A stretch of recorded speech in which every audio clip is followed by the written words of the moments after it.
Audiophiles of the internet. My name is Adriana and today I'm here to do a top 5 Wednesday video, and today's topic is books that made me think. So really this topic is very broad. It can mean a great number of things. It can be interpreted in so many different ways by so many different people, but here are some books that have changed my thinking in some way, shape, or form. As usual, I'm cheating and I'm adding an extra number, so my number 6 pick is Station 11 by Emily St. John Mandel. So what was really great about this book in particular was that it made me think about all of the little miracles of modern day life. This book makes you stop and think about how you are interconnected with every single person on this planet, whether it's directly or indirectly, and it's not even whether you know them or not, whether your stories overlap, but it's just that we're all interacting in this world and making it work together. At number 5, I have Gone Girl by Gillian Flynn. And there's literally this one section in Gone Girl that I think of on almost a daily basis. And those passages, which I think every single person, whether they want to read this book or not,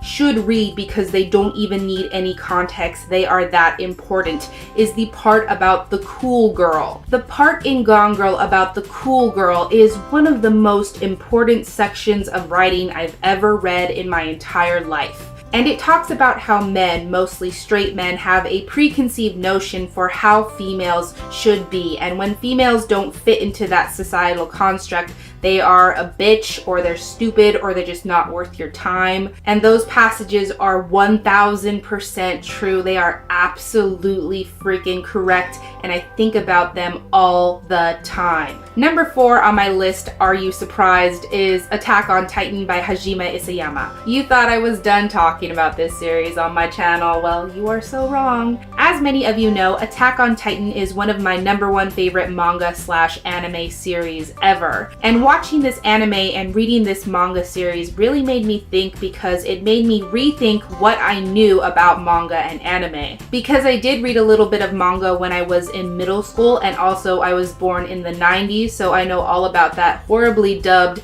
anime that we loved and watched when we were children. You know what I'm talking about. I'm talking about like Pokemon and Sailor Moon and Dragon Ball Z and Yu-Gi-Oh! And for the longest time, that was my full understanding of what anime could be. But when I was reintroduced to the concept last year, I was so impressed by what anime and manga could really bring to the table. So I got a very quick education on the evolution of anime and manga, and I was totally impressed. At number 3, we have The Phantom Tollbooth by Norton Juster. I reread this book a couple of years ago, and I learned something completely new that stuck with me ever since. And the passage that really stuck with me says this: "That was all many years ago," she continued, "but they never appointed a new witch. And that explains why today people use as many words as they can and think themselves very wise for doing so.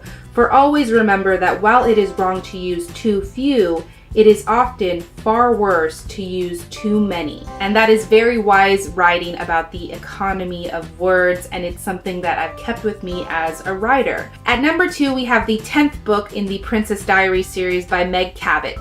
I don't want to say too much about this book, but there was a very minor, quick line in this book that made me want to become an author. So I would definitely say that this book and this series and this author very heavily influenced my career path, which is kind of important. And of course, at number 1, we have my all-time favorite book, The Book Thief by Marcus Zusak. This book also, but more indirectly, really influenced me as a writer, because when I finished reading it, I was like, this is what I need to do. I need to do that. But every time I open this book, it makes me rethink every single core value about writing that I think I know. It makes me rethink framing devices within narratives. It makes me rethink everything I know about narrative voice and who can be the narrator. And it also makes me think about how we write abstractions. And this book makes me think about how authors can really use words to do whatever we want. We can use them in so many unexpected ways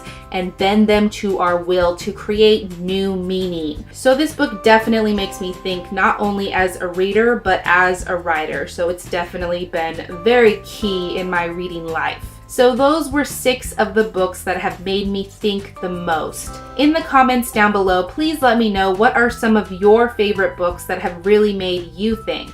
And that is everything I had for this Top 5 Wednesday video today. So thank you so much for watching this video. I really hope that you enjoyed it, and I will catch you on the flip side of the page.